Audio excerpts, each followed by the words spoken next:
Hello student, कैसे हैं आप सभी। आशा है आप सभी बहुत अच्छे होंगे और अपने लक्ष्य के प्रति जागरूक होंगे। ऐसी ही मेरी कामना है। मैं मंजू शर्मा एक बार फिर अपनी क्लास में आप सभी का बहुत बहुत स्वागत करती हूं। तो प्यारे बच्चों, आज मैं आप लोगों के लिए एक निबंध लेकर आई हूं जो आपके एग्जाम में आना ही आना है और जो 9 नंबर का आता है। निबंध पर्यावरण प्रदूषण समस्या और समाधान से रिलेटेड है। तो आइए चलिए शुरू करते हैं। देखिए, कोई भी आप जब निबंध लिखेंगे तो सबसे पहले क्या डालेंगे रूपरेखा। सबसे पहले उसकी रूपरेखा बनाएंगे। तो देखिए, जैसे हम कोई काम करते हैं तो पहले उसकी रूपरेखा बनाते हैं। तो देखिए, रूपरेखा में क्या आएगा, प्रस्तावना। नंबर 2, पर्यावरण प्रदूषण के प्रकार। नंबर 3, पर्यावरण प्रदूषण रोकने के कारण। नंबर 4, पर्यावरण प्रदूषण रोकने के उपाय और उपसंहार। ये पॉइंट 4 नंबर है। तो देखिए, अब हम इसका सबसे पहले क्या डालेंगे, प्रस्तावना। प्रस्तावना का मतलब क्या होता है, जो जिस विषय पर आप निबंध लिख रहे हैं तो उस निबंध से रिलेटेड आप क्या प्रस्तुत करना चाहते हैं, सामने वाले को क्या दिखाना चाहते हैं, तो उसको हम कहते हैं प्रस्तावना। तो देखिए, प्रस्तावना में आप क्या लिखेंगे, क्योंकि पर्यावरण से संबंधित है तो सबसे पहले क्या लिखेंगे। देखिए, प्रस्तावना में मनुष्य की महत्वाकांक्षा सदैव प्रकृति पर शासन करने की रही है। प्रगति और सभ्यता की दौड़ में प्रकृति को कुरूप और प्रदूषित कर डाला है। उसने प्रकृति के सहज संतुलन को नष्ट करके पर्यावरण प्रदूषण का क्या किया है, अक्षम्य अपराध किया है। तो इससे 2-4 शब्द और भी आपके भाव में आते हैं तो आप उन्हें नोट कर सकते हैं। ये प्रस्तावना हो गई। अब देखिए, अब है दूसरा पॉइंट, क्या है, पर्यावरण प्रदूषण के प्रकार। कि पर्यावरण प्रदूषण कितने प्रकार का होता है। तो देखिए, सबसे पहले है जल प्रदूषण। अब देखिए, जल से रिलेटेड आपके मन में जो भी भाव आते हैं आप लिख दीजिए। जल से संबंधित यानी प्रदूषित, जल कैसे प्रदूषित हो रहा है। तो अब देखिए, यहाँ पे क्या है, जल मानव जीवन के लिए आवश्यक पदार्थ है। जल के स्रोत क्या है, नदी, तालाब, कुआं, झरना, वर्षा का जल, ये जल के स्रोत हैं। तो ये क्या है, जल प्रदूषण है। तो आप देखिए, मनुष्य ने इन जल प्रदूषण जो हमारे स्रोत हैं उनको किस प्रकार गंदा किया है, वो जो गंदा किस प्रकार उन्हें गंदा किया है, तो उसके विषय में आप लिख सकते हैं। नंबर 2 पर है वायु प्रदूषण। वाहनों, कारखानों और सड़ते हुए औद्योगिक कचरे से वायु में इतना जहर भर दिया है कि आज शुद्ध वायु का मिलना कठिन हो गया है। देखिए, वायु में अनेक प्रकार की जहरीली गैसें हैं और मनुष्य धरती पर जो भी गंदगी करता है उससे जो है जीवाणु, कीटाणु उत्पन्न होते हैं जो वायु में फैल जाते हैं। तो जिसके कारण जब वायु प्रदूषित होती है तो हम जब सांस लेते हैं तो वो हमारी श्वास नली में चले जाते हैं और विभिन्न प्रकार की बीमारियां उत्पन्न कर देते हैं। अब तीसरा पॉइंट है ध्वनि प्रदूषण।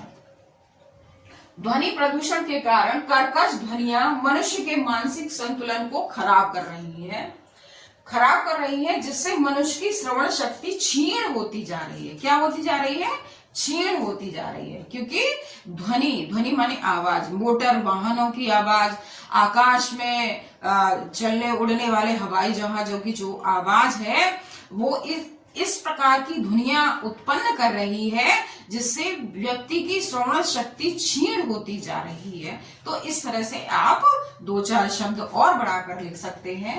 अब है रेडियोधर्मी प्रदूषण। रेडियोधर्मी प्रदूषण परमाणु शक्ति उत्पादन केंद्रों और परमाणु परीक्षण के फलस्वरूप पृथ्वी का प्रदूषण निरंतर क्या जा रहा है, बढ़ता जा रहा है, जो भावी पीढ़ी के लिए हानिकारक है। यानी कि रेडियोधर्मी यानी कि जो परमाणु से रिलेटेड जितने भी हमारे आविष्कार होते हैं तो उनका जब आविष्कार होता है यानी परमाणु की जब जांच की जाती है बनाने के बाद में, तो क्या किया जाता है, उनका टेस्ट किया जाता है। उनका जब टेस्ट किया जाता है तो विभिन्न प्रकार की उससे क्या निकलती है, ध्वनियां निकलती हैं और जहरीली गैसें निकलती हैं। तो वो हमारे मनुष्य के जीवन के लिए बहुत ही ज्यादा हानिकारक होती है।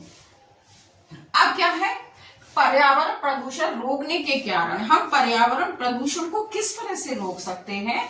तो हर प्रकार के प्रदूषण की वृद्धि के लिए औद्योगिक और वैज्ञानिक प्रगति तथा मनुष्य का विवेकहीन आचरण ही जिम्मेदार है। यानी चर्म उद्योग, वस्त्र उद्योग, कागज उद्योग, छपाई उद्योग जैसे विभिन्न प्रकार के रासायनिक उद्योगों का कचरा धरती को क्या कर रहा है, प्रदूषित कर रहा है।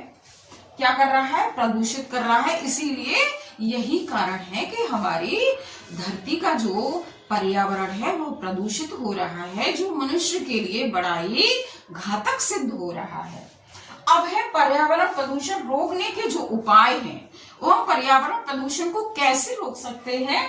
तो इसे रोकने के लिए प्रदूषण फैलाने वाले सभी औद्योगिक उद्योगों को यानी उद्योग धंधों को बस्तियों से दूर स्थापित किया जाना चाहिए, यानी कि उनका स्थानांतरण किया जाना चाहिए। उद्योगों से निकलने वाले कचरे और दूषित जल को निष्क्रिय करने के उपरांत ही उसे क्या करना चाहिए, विसर्जित करना चाहिए।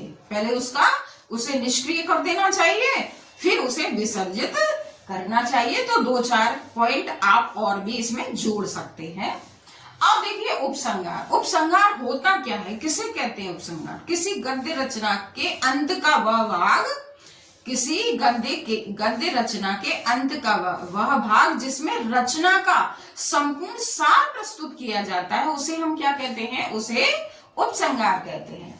अब देखिए उपसंहार में आप क्या लिखेंगे, पर्यावरण प्रदूषण से मनुष्य में उदासीनता बढ़ती जा रही है, जो स्वास्थ्य के लिए चिंता जनक बनी हुई है, यानी चिंता का विषय बनी हुई है। प्रशासन और जन दोनों ही इस प्रलय संकेत से, प्रशासन और जन दोनों को ही इस प्रलय संकेत से क्या होना चाहिए, सावधान होना चाहिए। और इस तरह से आप अपने निबंध को पूरा कर सकते हैं। तो ये बहुत ही ज्यादा आपके लिए मेरे प्यारे बच्चों बहुत इंपॉर्टेंट है और एग्जाम में आना ही आना है। और कितने नंबर का आना है, 9 अंक। कितने नंबर का, 9 अंक का आना है।